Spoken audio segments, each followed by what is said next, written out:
Hello बच्चों, let's see the question. The question says, which one of the following is the strongest base in aqueous solution? Methylamine, trimethylamine, aniline और dimethylamine. तो हमें ये बताना है कि इन चारों में से aqueous मीडियम में सबसे ज्यादा स्ट्रॉन्गेस्ट बेस कौन सा होगा। तो चलिए हम सबसे पहले तो बात करते हैं about the key concept.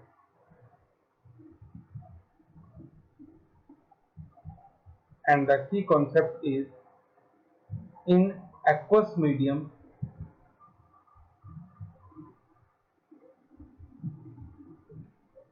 basicity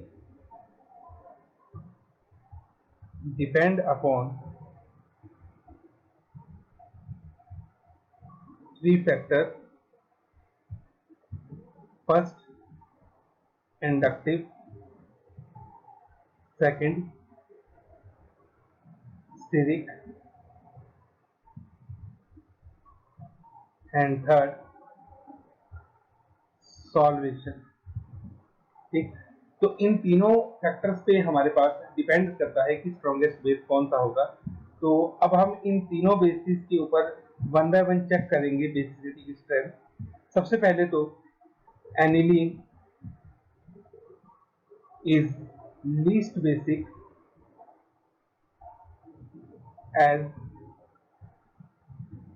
in aniline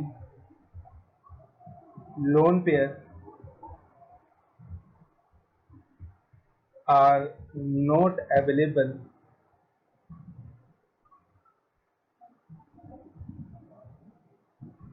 for donation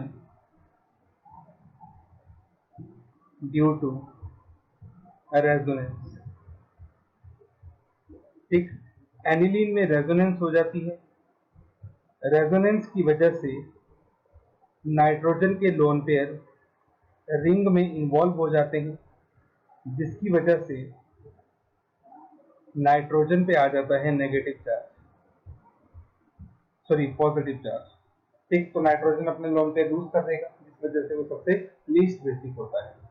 तो अब हमें बाकी तीन में से देखना है कि मिथाइलएमीन, ट्राइमिथाइलएमीन और डाइमिथाइलएमीन में से कौन सा होगा। नाउ सबसे पहले हम बात करते हैं according to inductive effect. Inductive effect क्या बोलता है? More is plus I group, more is basicity. सबसे ज्यादा प्लस आई ग्रुप आपको देखने को मिलेंगे ट्राइमिथाइल एमीन में,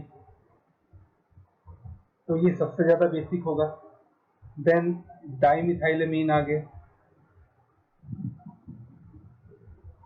फिर सबसे कम बेसिक होगा मिथाइलएमीन। ठीक, तो according to inductive effect trimethylamine सबसे ज्यादा बेसिक होगा। According to steric, less is steric hindrance,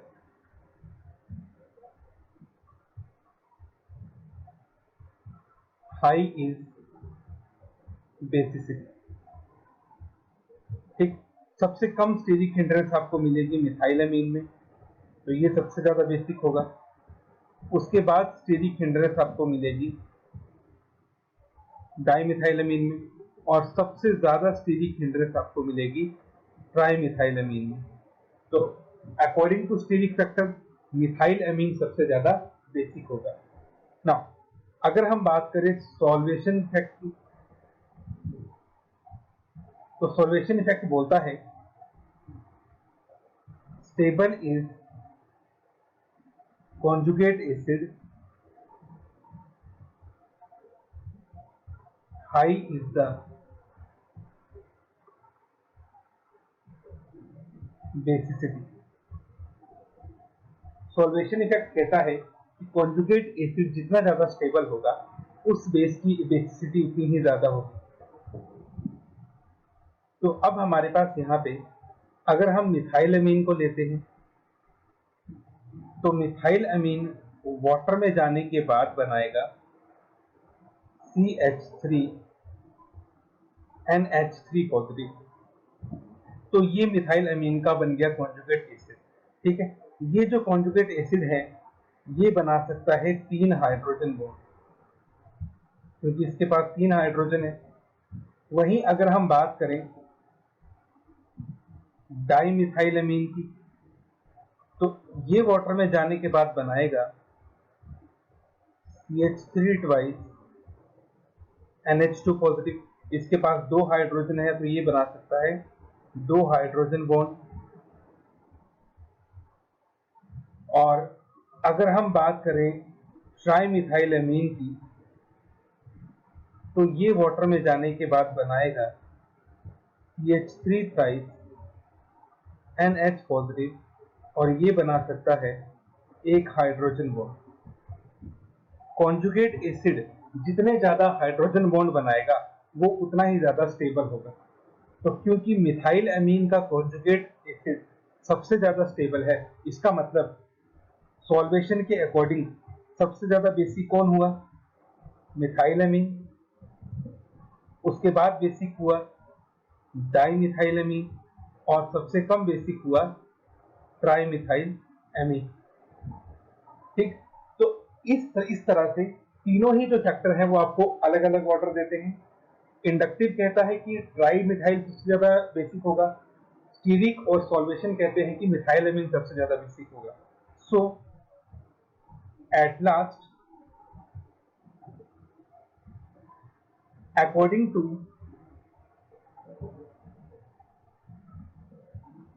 net effect of 3 factors, the basicity order is 2 degree, then 1 degree and then 3 degree. ठीक, तो इसका मतलब ये हुआ कि जो आपके पास बेसिसिटी ऑर्डर है वो क्या बनेगा? डाइमिथाइल, देन मिथाइलएमीन, और सबसे कम बेसिक हुआ ट्राइमिथाइल एमीन। ठीक, तो सबसे स्ट्रॉन्गेस्ट बेस एक्वस मीडियम में कौन सा हुआ? Dimethyl amine. तो इसका मतलब ये हुआ कि ऑप्शन ए रॉन्ग है, बी रॉन्ग है, सी रॉन्ग है, डी ऑप्शन करेक्ट है। So our final answer is option D, dimethyl amine. Hope you understood it well. Best of luck.